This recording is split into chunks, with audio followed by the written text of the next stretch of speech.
معزز ناظرین السلام علیکم ورحمۃ اللہ وبرکاتہ۔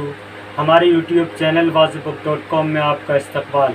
ناظرین، میں زبیر یوسف ندوی آج میں آپ کے سامنے درس قرآن کی 45ویں نشست میں سورہ بقرہ کی چند آیات کا ترجمہ اور مختصر تفصیل لے کر کے حاضر ہوا ہوں۔ ناظرین، آپ سے گزارش ہے کہ ہمارے یوٹیوب چینل واضحbook.com کو سبسکرائب کر کے ہماری حوصلہ افزائی کریں تاکہ اسی طرح ہم درس قرآن کے تعلق سے ویڈیوز آپ کی خدمت میں پیش کرتے رہیں۔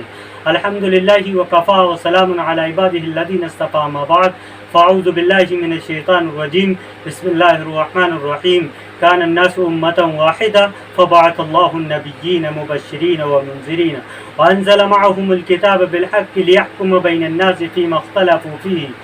وما اختلف فیہ الا الذین اوتوہ من بعد ما جاءتهم البینات بغیا بینہم فہدى اللہ الذین آمنوا لما اختلفوا فیہ من الحق بإذنہ واللہ یہدی من یشاء الی صراط مستقیم۔ ناظرین گرامی، قرآن مقدسہ کی اس آیت کے اندر اللہ رب العزت ارشاد فرما رہے ہیں کہ کان الناس امۃ واحدہ، پہلے لوگ ایک ہی امت تھے۔ فبعث اللہ النبیین مبشرین و منذرین، پھر اللہ رب العزت نے انبیاء علیہ السلام کو بھیجا ڈرانے کے لیے اور خوشخبری سنانے کے لیے۔ ناظرین گرامی، اس آیت کو جب ہم پڑھتے ہیں اور اس کا ترجمہ اور تفسیر کرتے ہیں تو یہ بات ہماری سمجھ میں آتی ہے کہ پہلے جب تمام انسان ایک ہی تھے، یہ بات بالکل حقیقت ہے کہ پہلے تمام انسان ایک ہی تھے،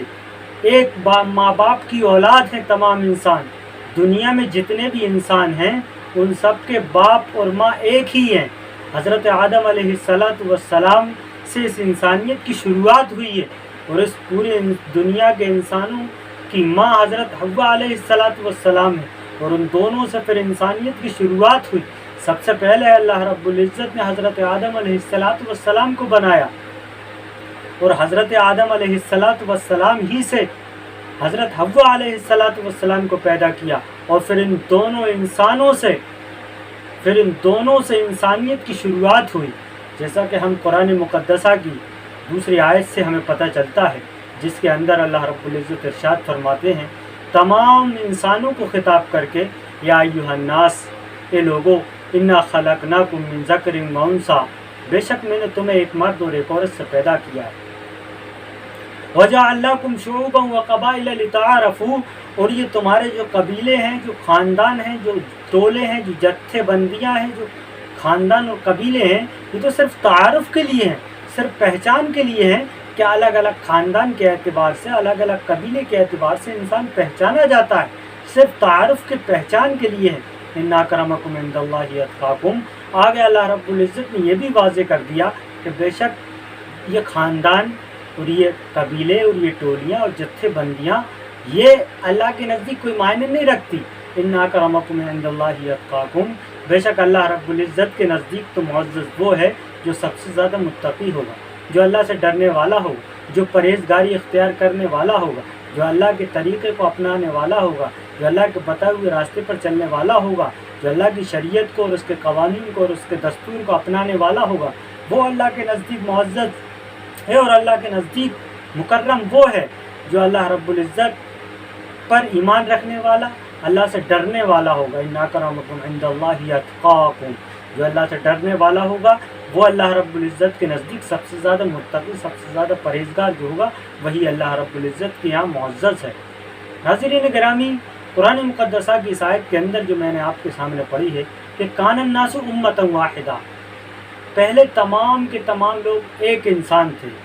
آج جو ہم دنیا کے اندر جتنے انسانوں کو دیکھ رہے ہیں، جو الگ الگ خاندانوں میں، الگ الگ قبیلوں میں، الگ الگ ٹولیوں میں، الگ الگ جماعتوں میں جو بٹے ہوئے ہیں، اور اسی بنیاد پر فخر کرتے ہیں کہ فلاں فلاں قبیلے کا ہے، تو اس بنیاد پر وہ اپنے آپ کو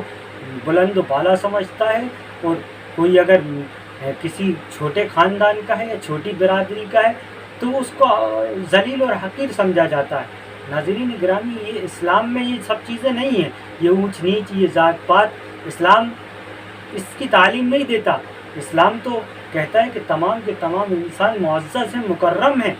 یقیناً جس کے بارے میں اللہ رب العزت نے بھی ارشاد فرمایا کہ تمام انسان ایک ہی ماں باپ کی اولاد ہیں، لیکن اللہ کے یہاں وہی معزز ہے جو متقی اور پرہیزگار ہوگا۔ ناظرین گرامی، جیسا کہ اللہ رب العزت نے ارشاد فرمایا کہ پہلے تمام انسان ایک تھے، پھر جب انسانوں میں اختلاف ہوا، جیسا کہ حضرت آدم علیہ السلام کے بعد پھر حضرت آدم علیہ السلام کی ذریت اور ان کی نسل بڑی اور پھلی اور پھولی تو بہت زیادہ پھیل گئی، تو پھر ان میں اختلافات ہوئے، اور جب اختلافات ہوئے تو اللہ تعالیٰ نے انبیاء علیہ السلام کو مبعوث کیا۔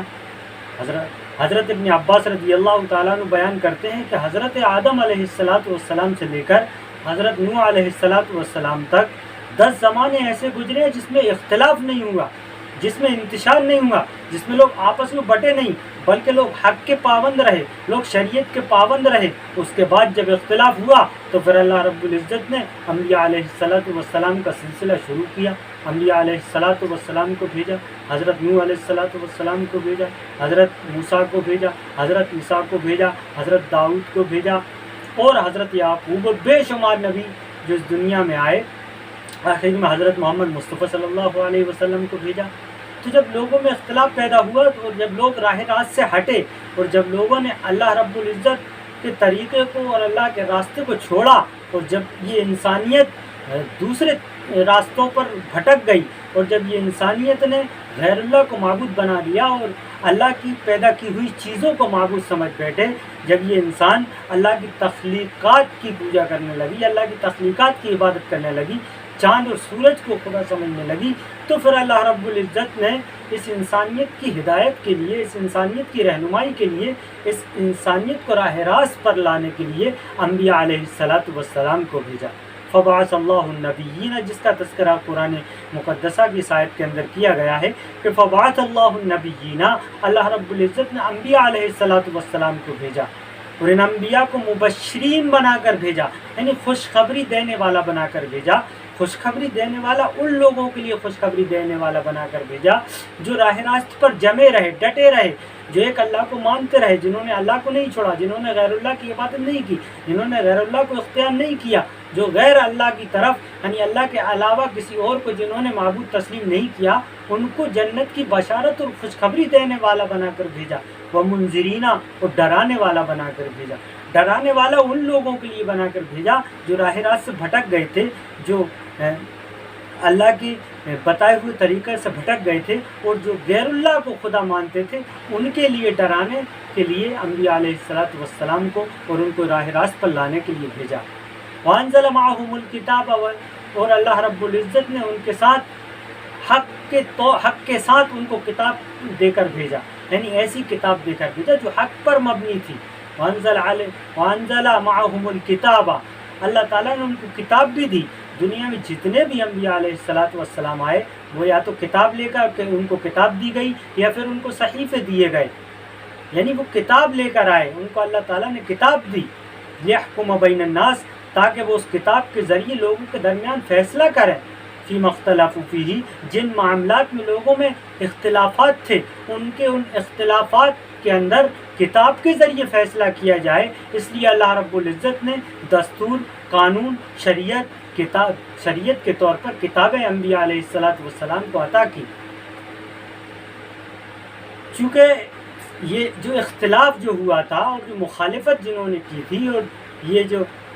راہ راست سے جو لوگ ہٹے تھے، یہ وہ لوگ تھے جن کو خود کتاب دی گئی تھی اور جو اہل کتاب تھے، اور یہ صرف اس لیے انہوں نے مخالفت کی تھی اور اس لیے انہوں نے بغاوت کی تھی۔ ان کے اندر جو بغض تھا، جو حسد تھا، جو جلن تھی، جو کڑن تھی، اس کی بنیاد پر یہ راہ راست سے ہٹ گئے تھے، راہ راست کو ماننے کے لیے تیار نہیں تھے۔ اور جب یہ راہ راست سے ہٹے، حالانکہ یہ اہل کتاب تھے، ان کے پاس کتاب موجود تھی، اس کے باوجود انہوں نے اس کو ماننے سے اور نبی کو ماننے سے انکار کیا۔ ناظرین گرامی، جب یہ راہ راست سے ہٹے تو پھر اللہ رب العزت نے انبیاء علیہ السلام کو کتابیں دے کر بھیجا۔ اس کے باوجود انہوں نے انبیاء علیہ السلام کی ان کتابوں کو تسلیم نہیں کیا۔ مثلا جیسے یہودیوں نے حضرت عیسیٰ علیہ السلام کو جھٹلایا، حضرت عیسیٰ علیہ السلام کی والدہ پر تہمت لگائی، ان پر الزام لگایا۔ اسی طریقے سے خود عیسائیوں نے حضرت عیسیٰ علیہ السلام کو اللہ کا بیٹا قرار دیا، تو وہ بھی راہ راست پھٹ گئے۔ اور یہودی جنہوں نے حضرت عیسیٰ علیہ السلام کو نبی تسلیم کرنے سے انکار کر دیا، تو وہ بھی گمراہ ہو گئے۔ ان تمام لوگوں کو سمجھانے کے لیے اللہ رب العزت نے، اور اس سے پہلے جو بھٹکی ہوئی قومیں تھیں ان سب کے اندر اللہ رب العزت نے انبیاء علیہ السلام کو مبعوث کیا، اور یہ سب اللہ رب العزت کی حکم سے ہوا، اور اللہ ہی نے ان انبیاء علیہ السلام کو سچا و برحق نبی بنا کر اس دنیا میں بھیجا، چونکہ یہ اللہ کا معاملہ ہے۔ واللہ یہدی من یشاء، اور اللہ جس کو چاہتا ہے الی صراط مستقیم، اللہ جس کو چاہتا ہے راہ راست کی طرف ہدایت دے دیتا ہے، چونکہ ہدایت کا معاملہ اللہ کے ہاتھ میں ہے۔ جس کو اللہ چاہتا ہے وہ راہ راست کی ہدایت دے دیتا ہے، اور جس کو چاہتا ہے راہ راست سے محروم رکھتا ہے۔ اللہ رب العزت ہم سب کو راہ راست پر جمے رہنے کی، ڈٹے رہنے کی ڈٹے رہنے کی توفیق عطا فرمائے، اور صحیح طریقے پر شریعت کو، اسلام کے احکامات پر، شریعت کے مطہرہ کے احکامات پر عمل کرنے کی توفیق عطا فرمائے۔ آپ صلی اللہ علیہ وسلم کی زندگی کو آئیڈیل اور نمونہ سمجھ کر آپ کی زندگی پر، آپ کے طریقہ زندگی پر عمل کرنے کی توفیق عطا فرمائے۔ وآخر دعوانا ان الحمدللہ رب العالمین۔ ناظرین گرامی، ہمیشہ کی طرح آپ سے یہی درخواست ہوتی ہے کہ ہمارے یوٹیوب چینل wazibbook.com کو سبسکرائب کریں، اور ہماری ویڈیو کو زیادہ سے زیادہ لوگوں تک شیئر کریں، تاکہ دوسرے لوگ بھی ہماری ویڈیو سے استفادہ حاصل کر سکیں، اور ہمارے چینل کو سبسکرائب کر کے ہمیں تقویت دیں، ہماری حوصلہ افزائی کریں۔ وآخر دعوانا ان الحمدللہ رب العالمین۔ السلام علیکم ورحمۃ اللہ وبرکاتہ۔